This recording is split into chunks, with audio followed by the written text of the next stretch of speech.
आज हम लोग कैलोरीमेट्री में कुछ और इंपॉर्टेंट चीजें देखेंगे, कुछ टर्म्स देखेंगे। एक टर्म देखेंगे heat capacity.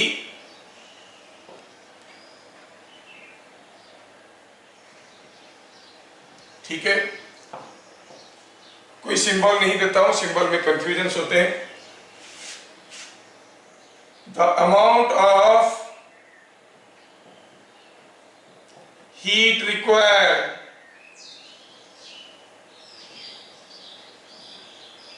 to raise the temperature of a body or substance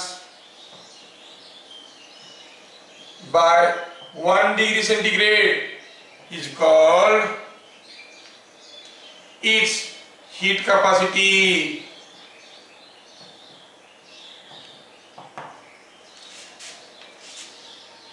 कोई एक बॉडी है, क्या मास है, क्या स्पेसिफिक हीट है, कोई जानकारी नहीं। एक बॉडी यहां पर रखा हुआ था, ब्लॉक था, कुछ 10 डिग्री सेंटीग्रेड में था। आपने इसको कुछ हीट दिया, पता चला टेम्परेचर बढ़ के हो गया 11 डिग्री सेंटीग्रेड। जितना हीट देने से इसका टेम्परेचर 10 से 11 हो जाएगा या 11 से 12 हो जाएगा, या फिर temperature will rise by 1 degree centigrade is called the heat capacity of this body. तो चलो डिफाइन करने की कोशिश करते हैं। If m is mass of substance, c is specific heat, then delta Q amount of heat required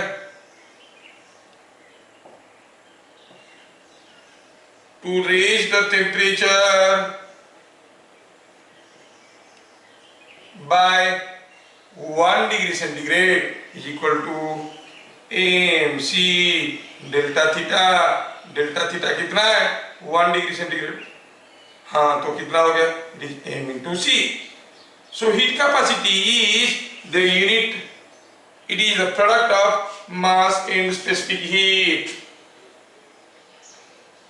Heat capacity is the product of mass and specific heat. क्या unit होता है? मास का तो ग्राम, स्पेसिफिक हीट का होता था कैलोरी पर gram degree centigrade. ग्राम ग्राम को खा गया, क्या मिला? इट इज कैलोरी पर degree centigrade. So heat capacity of a body is given by the product of mass and specific heat. Very simple. कोई भी बॉडी का हीट कैपेसिटी जान निकालना बड़ी आसान चीज है। ओके ओके, अब हीट कैपेसिटी के बारे में अगर दूसरा चीज देखें, ठीक है। If two liquids of different heat capacities are mixed, then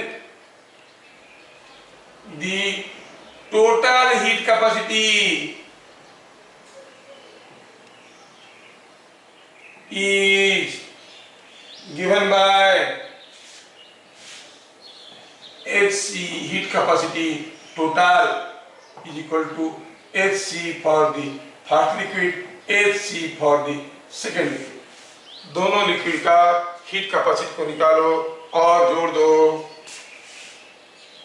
दोनों लिक्विड का हीट कैपेसिटी को निकालो और जोड़ दो तो you get the total heat capacity. क्या हुआ सर, समझ में तो नहीं आया? समझा देते हैं।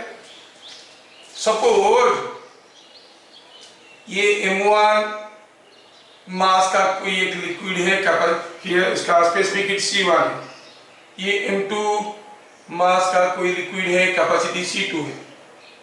ठीक है, कैपेसिटी C2 है। अब ये दोनों को मिक्स कर दिए, now it becomes there are two liquids of total mass m1 plus m2। suppose इसको Q1 amount heat चाहिए to raise the temperature by 1 degree centigrade, इसको Q2 heat चाहिए to raise the temperature by 1 degree centigrade। जब ये दोनों मिला जुला है, कितना हीट देंगे कि ये मिक्सचर का टेम्परेचर 1 डिग्री सेंटीग्रेड बढ़ेगा। मिक्सचर का टेम्परेचर 1 डिग्री सेंटीग्रेड बढ़ेगा मतलब इसका भी बढ़ेगा, इसका भी बढ़ेगा। एक का बढ़ेगा दूसरा का नहीं बढ़ेगा, तो मिक्सचर का टेम्परेचर कैसे बढ़ेगा? अगर पानी में हम दूध मिला दिए हैं, अब मिक्सचर का टेम्परेचर 1 डिग्री सेंटीग्रेड बढ़ गया मतलब उसके अंदर जो मिल्क है उसका भी टेम्परेचर बढ़ गया 1 डिग्री सेंटीग्रेड, जो वाटर है उसका भी 1 डिग्री बढ़ गया। दोनों में टेम्परेचर डिफरेंस नहीं हो सकता है क्योंकि दोनों मिक्सचर है। ये नहीं कि एक का 2 डिग्री सेंटीग्रेड बढ़ गया, एक का 1 डिग्री सेंटीग्रेड बढ़ा, ऐसा तो नहीं हो सकता because they are all mixed. तो इसका टेम्परेचर, पूरा मिक्सचर का टेम्परेचर को 1 डिग्री सेंटीग्रेड बढ़ाने के लिए अगर हम Q3 हीट देंगे तो Q3 Q1 Q2 में क्या रिलेशन होगा? वो Q3 में से Q1 हीट M1 लेके बढ़ाएगा अपना टेम्परेचर, बाकी हीट ये लेके अपना टेम्परेचर बढ़ाएगा। सो Q3 must be Q1 plus Q2। Q1 क्या है? Amount of heat required to raise the temperature of this by 1 degree centigrade, that is nothing but heat capacity of the first one. Q2 heat capacity of the second one. Q3 the effective heat capacity of this mixture, that is first one heat capacity of the first one plus heat capacity of the second one। हो गया। So effective heat capacity, आप इसको total heat capacity कहो या effective heat capacity कहो, that is ordinary sum of individual heat capacity. जब हम दो लिक्विड को मिक्स करते हैं their heat capacities get added. Moreover we have to go for a graphical interpretation here। हम जानते हैं अभी देखे कि to if X is heat capacity, then amount of heat required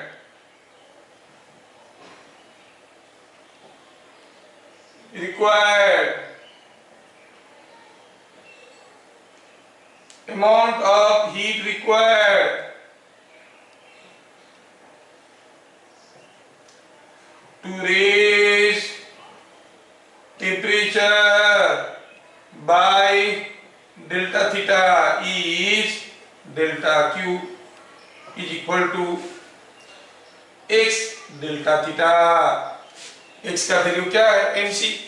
तो कोई नई चीज नहीं है, बस in terms of heat capacity आपको जानना है, नहीं तो एग्जाम में कंफ्यूज कर जाओ। मैं अभी आपको क्लास 10 का जो कैलोरीमेट्री का चैप्टर है उसका क्वेश्चंस नहीं दूंगा। मेरे चैप्टर पढ़ाने के बाद पूरा बुक को सीधा फोटो करके आपको भेज दूंगा and you will be surprised to see कि उस बुक का सारा क्वेश्चन आप कर सकते हो और हम लोग क्लास में उससे भी काफी ज्यादा डिफिकल्ट किए हैं। Delta Q is equal to x delta theta. अच्छा, तीसरा हुआ, ठीक है। अगर दो, मान लो कि एक जगह 10 ग्राम वाटर है, दूसरी जगह 20 ग्राम वाटर है, as both are having their heat capacity, specific heat से सेम, तो heat capacity क्या होगा? तो आप कहोगे that will be in the ratio of एक 10 ग्राम है, एक 20 ग्राम है, मास की रेशियो पे हो जाएगा because heat capacity is m into c, mass into specific heat gives you heat capacity। ठीक है। अब मैं देखूं कि delta Q versus delta theta diagram draw करेंगे। इफ आई ड्रॉ कोई बॉडी का, मान लो इनिशियल टेम्परेचर था θ1, ठीक है, मैं टेम्परेचर ड्रॉ करना चाहता हूं, तो मान लो कि ये हो गया temperature of the body and this is the heat supply to the body. शुरू में जब कोई हीट सप्लाई नहीं किए, कुछ एक टेम्परेचर में था, जैसे जैसे हम हीट सप्लाई करते हुए गए, आई मीन हीट बढ़ाते गए, उसका टेम्परेचर बढ़ने लगा। थोड़ा ध्यान देना यहाँ पर। और कैसा बढ़ेगा ये आप नहीं जानते हो, ये स्ट्रेट लाइन का इक्वेशन हो चाहिए, y एक्सिस में है, ये x एक्सिस में y equal to m into x form में है, तो ये एक स्ट्रेट लाइन होता है, ग्राफ कुछ ऐसा होगा। समझ में आया? As you go on supplying the heat to the material, temperature will also rise. Temperature will also rise. ठीक है, थोड़ा मैं फिगर में गड़बड़ कर दिया हूं। तो शुरू में क्या था, ये थीटा जीरो लिख दिया यहाँ पे, थीटा जीरो नहीं। जब कोई हीट नहीं दिए, कुछ एक टेम्परेचर में था, उल्टा कर देते हैं। चलो इसको कर देते हैं थीटा टेम्परेचर, इधर हीट सप्लाइड, इधर टेम्परेचर, इधर heat supplied. When no heat was supplied, it was at certain temperature here, say it is theta zero. जैसे जैसे more and more heat was supplied, temperature goes on rising like this. This is a straight line. Now let us see what does the slope of this line represent. Slope of this line क्या होगा? Slope of the line is equal to क्या होगा? 1 by ms, क्योंकि this is the rising temperature for this is the heat supplied. अगर हम इसको delta Q कहेंगे, इसको डेल्टा थीटा कहेंगे, टेम्परेचर यहां से यहां पर बढ़ गया है, तो हम कहेंगे slope of theta versus delta Q diagram equal to क्या होगा? अब जानते हो tan ऑफ दिस एंगल होता है, अगर ये एंगल अल्फा है, स्लोप होता है tan अल्फा, क्या होता है? Delta theta by delta q. It is delta theta by delta q, है ना? Delta theta by delta q करेंगे, this by this is the slope, but delta q क्या है? ms, इट इज m और x delta theta, और delta q का value क्या है? mc डेल्टा थीटा, जो भी कहो। So can written as delta theta by mc delta theta, that is equal to 1 by mc, that is 1 by heat capacity. The slope of the diagram represents the reciprocal of heat capacity. आपको समझ में आ जाना चाहिए।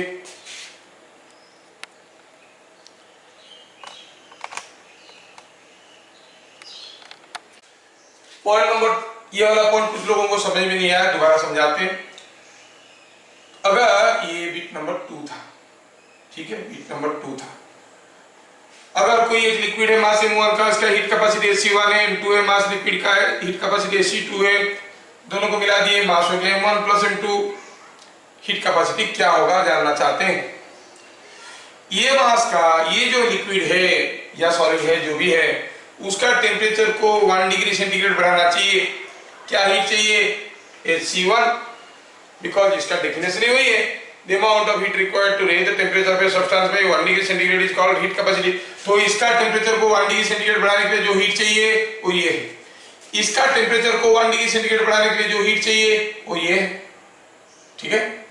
अब इसका temperature को 1 degree centigrade बढ़ाना है, इसका टेम्परेचर को मतलब इसका भी बढ़ेगा, इसका भी बढ़ेगा, दोनों का टेम्परेचर 1 डिग्री सेंटीग्रेड बढ़ेगा। तो m1 का टेम्परेचर को 1 डिग्री सेंटीग्रेड बढ़ाने के लिए क्या हीट चाहिए? Hc1।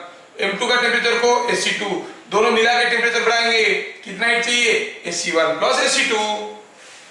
Are you getting?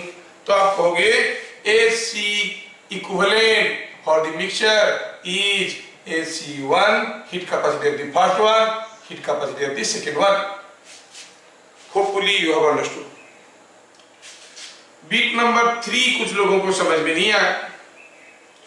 अगर हीट कैपेसिटी x है तो आप क्या कहोगे? डेल्टा क्यू क्या था फॉर्मूला भाई? डेल्टा क्यू था mc डेल्टा थीटा, बट यही तो x है, क्या लिखोगे? x delta theta. इसका मतलब कोई एक सब्सटेंस का अगर हीट कैपेसिटी दिया हुआ है, उसका टेम्परेचर को डेल्टा थीटा बढ़ाने के लिए कितना हीट सप्लाई करना पड़ेगा, x डेल्टा थीटा। समझ में आ गया। तीसरा बीट, कुछ लोगों को कंफ्यूजन होगा, एक ग्राफ बना, क्योंकि मैं शुरू में ही थोड़ा आपको कंफ्यूज कर दिया, मैं गलत लिख दिया था, इसीलिए मैं देख रहा हूं डेल्टा क्यू के साथ डेल्टा थीटा का वेरिएशन को अगर हम प्लॉट करेंगे, अभी अगर डेल्टा क्यू के साथ डेल्टा थीटा का वेरिएशन को प्लॉट करेंगे,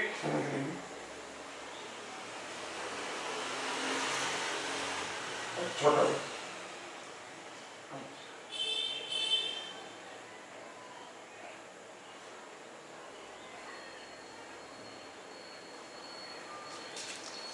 सो delta Q is equal to MC delta theta, और इसमें अगर इस ग्राफ को प्लॉट करेंगे, variation of temperature with delta Q, ठीक है। चलो हम देखना चाहते हैं कि कैसा इसका टेम्परेचर बदल रहा है जब हम किसी बॉडी का हीट को बढ़ा रहे हैं, कोई सब्सटेंस का हीट को बढ़ा रहे हैं। जब कोई हीट नहीं देते, वो तो कुछ ना कुछ टेम्परेचर में था, से ये था थीटा 0 टेम्परेचर में। अब हम कुछ हीट दिए तो जब इतना हीट दिए टेम्परेचर भी कुछ इतना हो गया होगा, है ना। तो मान लो कि इतना हीट दिए, ये टेम्परेचर इतना हो गया, फिर इतना हीट दिए तो टेम्परेचर इतना हो गया, like this for different amount of heat supplied. Q1 heat दिए, टेम्परेचर हुआ थीटा 1, Q1 हीट दिए, टेम्परेचर हुआ थीटा 1, Q2 हीट दिए, टेम्परेचर हुआ theta 2. Now you go on joining these points, you find the graph goes like this. So this is a straight line. For every amount of heat supplied, there is certain rise in temperature in the substance. Fine. ये graph समझ में आया। What is the slope of this graph? कौन सा graph? Slope of temperature versus heat supplied. Slope of temperature versus heat supplied. Diagram. Slope of temperature versus heat supplied diagram. तो क्या है slope? चलो स्लोप निकालने की कोशिश करते हैं। स्लोप कैसे निकालते हैं? ये किसी भी लाइन का स्लोप निकालने के लिए इसे जोड़ो, ये जो एंगल हुआ tan थीटा होता है स्लोप। अगर ये एंगल अल्फा हुआ तो हम चलो इस एंगल को अल्फा नाम देते हैं, is equal to tan alpha. ये आपको मालूम है जिनको स्लोप निकालना आता है। What does this range? tan alpha क्या होता है? p/b। ये कितना है भाई? Theta 2 minus theta 1, theta 2 minus theta 1। ये कितना है? Q2 minus Q1। क्या देखे थे? when Q2 माइनस Q1 इतना हीट दिए हैं, Q1 दे चुके थे, अब Q2 हो गया, मतलब एक्स्ट्रा हीट इतना दिए। Q2 minus Q1 heat is supplied, temperature rises from theta 1 to theta 2, so this is nothing but delta theta by delta Q। अब डेल्टा Q क्या था? डेल्टा Q क्या था? MC delta theta. Delta Q क्या था? MC delta theta. Delta Q की जगह value डाल दीजिए, क्या मिलने वाला है? ये delta theta by delta Q। Delta Q हो गया delta theta by MC delta theta, cut गया एक दूसरे से, मिला क्या? MC, that is 1 by heat capacity. It is 1 by heat capacity, ठीक है। It is 1 by heat capacity. So when you plot the variation of temperature with heat supplied, the graph is a straight line. The slope of theta versus Q diagram is 1 by heat capacity. ये जानना बहुत जरूरी है। क्यों? कैसे question आएगा? Question जो आएगा आपको दिखाई देगा, अभी थोड़ी देर पहले करेंगे तो समझ में आ जाएगा, ठीक है।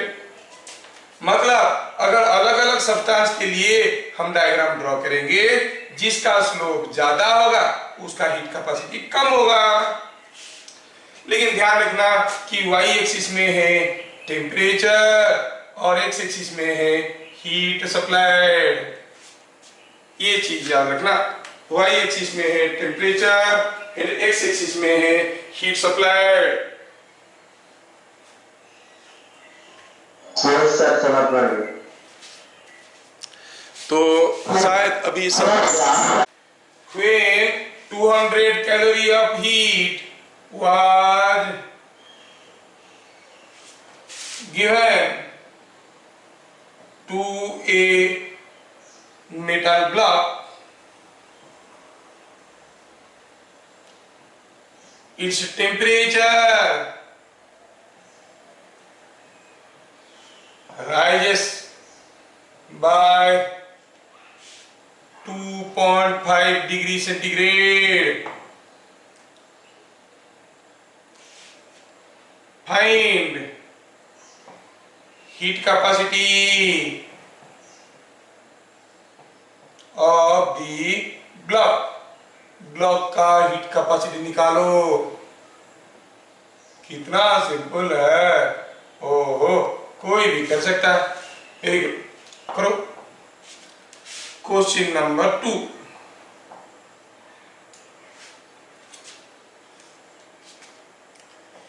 a liquid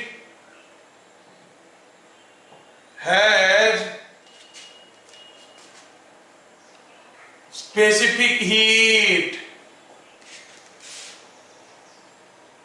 0.8 calorie per gram degree centigrade. What is heat capacity of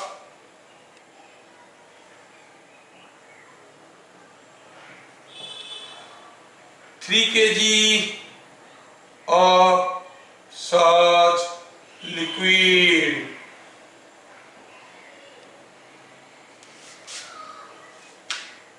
ठीक है। Question number 3,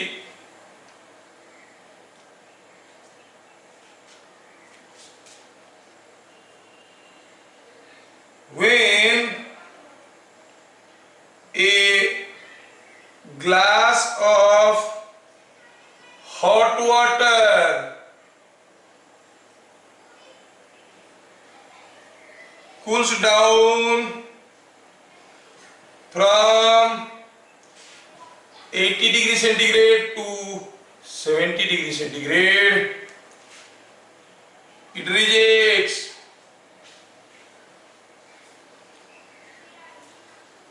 500 calorie of heat.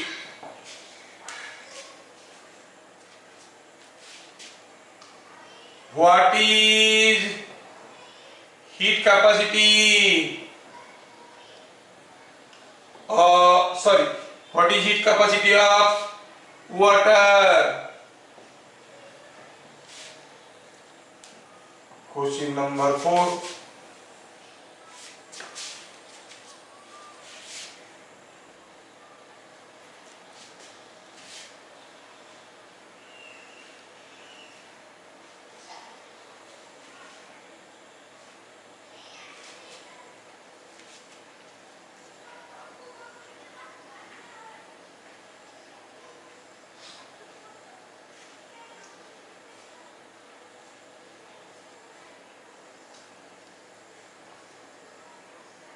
When Q amount of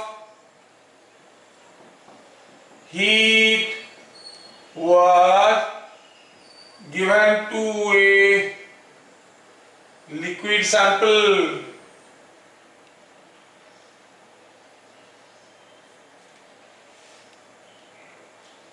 its temperature rises by 10 degree centigrade. Okay. When same Q heat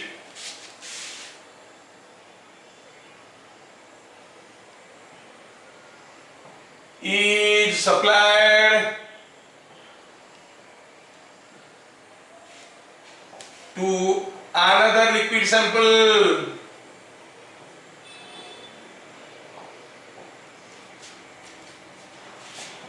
temperature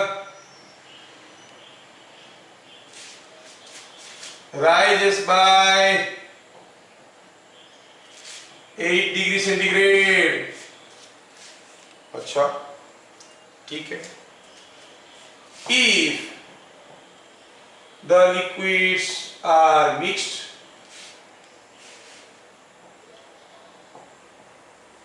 and Q amount of heat is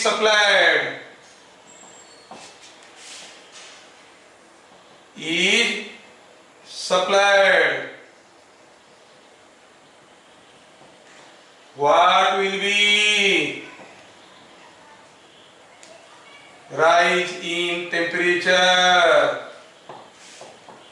What will be rise in temperature? चलिए try करिए।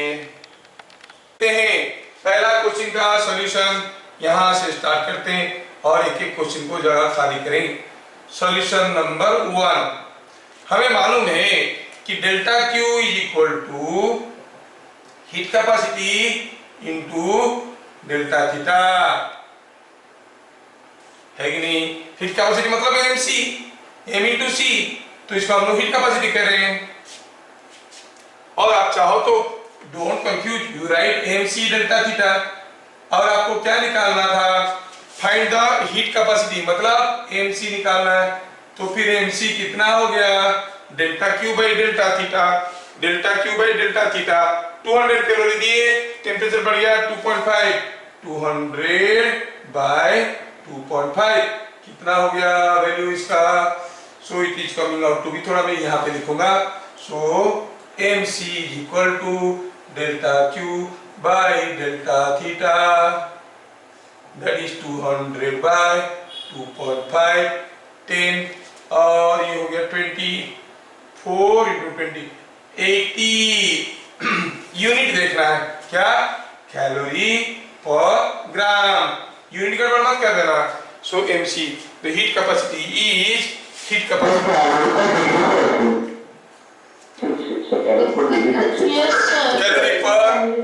Calorie पर degree Celsius. You are correct. मैं तो जानबूझ के गलती किया था देखने के लिए तुम लोग सही बोलते हो कि नहीं बोलते हो। सो इट इज 80 कैलोरी पर डिग्री सेल्सियस, क्योंकि delta Q by delta theta है ना। हाँ, तो क्वेश्चन नंबर 1 का सॉल्यूशन हमें मिल गया। क्वेश्चन नंबर 2, 1 को मिटाते हैं, 1 की जगह पे 2 बैठेगा। क्वेश्चन नंबर 2 का सॉल्यूशन क्या? ए लिक्विड है, स्पेसिफिक हीट 0.8 कैलोरी पर gram degree centigrade. What is heat capacity of 3 kg of such liquid? अरे हीट कैपेसिटी इतना सिंपल है क्या? Heat capacity is mass into specific heat. Mass कितना है? 3 kg। तो और इसको ग्राम में दिया है तो इसको ग्राम में कन्वर्ट कर दो। 3000 ग्राम इनटू 0.8, तो ये हो गया कितना? It is coming out to be 2400 calorie पर डिग्री सेंटीग्रेड। कितना सिंपल है। तो heat capacity is given by mass into specific heat. Question number 3, question number 3 का solution number 3, when a glass of hot water cools down from 80 degree to 70 degree centigrade, मतलब delta theta is 80 minus 70, 10 degree centigrade. अच्छा, it rejects heat.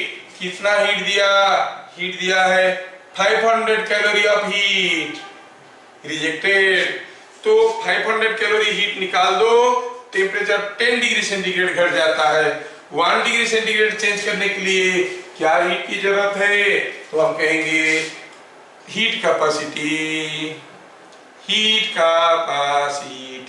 Is equal to delta Q by delta theta. It is 500 by 10 is equal to 50 calorie पर degree centigrade. कितना simple है। Now solution number 4, ये थोड़ा टेढ़ा question है, थोड़ा सोचना पड़ेगा। कोई एक सैंपल ऑफ लिक्विड है जिसको क्यू अमाउंट ऑफ हीट दिए, टेम्परेचर राइज कर गया 10 degree centigrade for fast liquid, heat capacity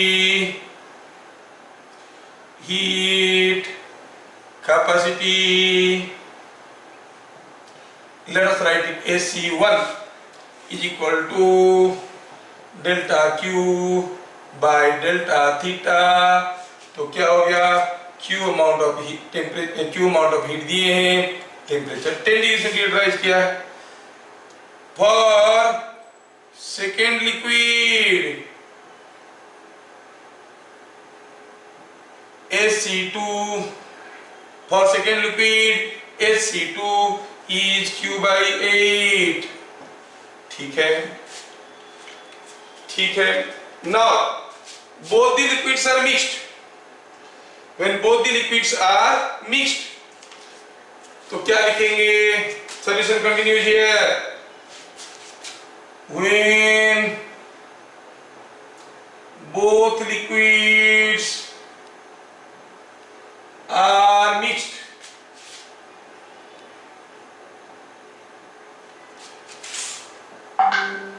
total heat capacity is AC1 plus AC2 and that is Q by 10 Q by 8, Q by 10 plus Q by 8 of, ये हो गया total heat capacity। If the liquids are mixed and Q amount of heat is supplied, what will be the final heat? What will be the final heat? चलो देखते, final rising temperature हम देखना चाहते हैं।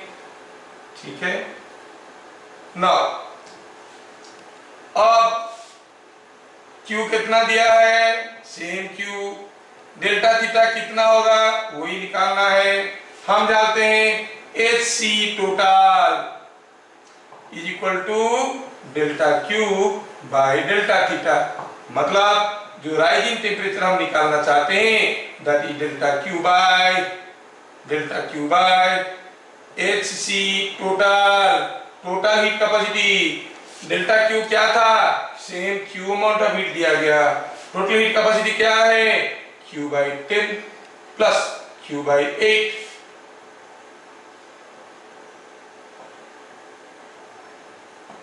अब इसको सिंप्लीफाई करना है, क्या हो जाएगा देखो, तो ये तो Q कट गया, ऊपर जाएगा 80, नीचे रहेगा 18 and it is coming out to be ये हो गया 40 बाय 9 और 4.44, this is equal to 4.44 degree centigrade. समझ में आया क्या? तो it is coming out to be कितना, delta theta is coming out to be कितना आ गया, ये 80 by 18 that is equal to 40 by 9 that is equal to 4.44 degree centigrade. So if the two liquids are mixed and the same amount of heat is supplied, then the temperature will rise by 4.44 degree centigrade.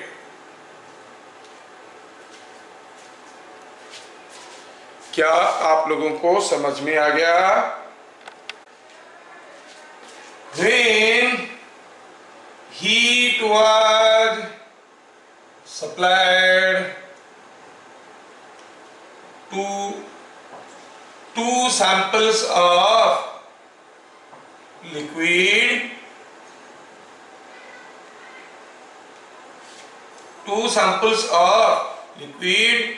the temperature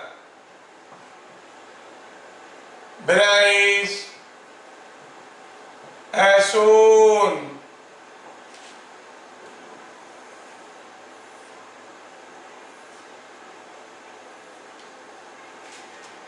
ये liquid A, ये liquid B है, ये Q heat supplied है और ये temperature है। Two liquids, two samples of liquids A and B. Which liquid has more heat capacity? Which liquid has more heat capacity? A और B आपको बताना है, ठीक है।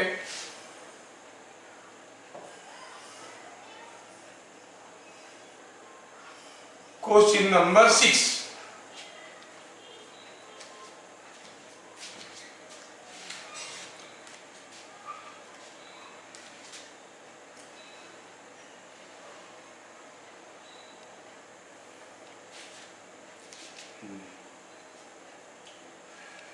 Two liquids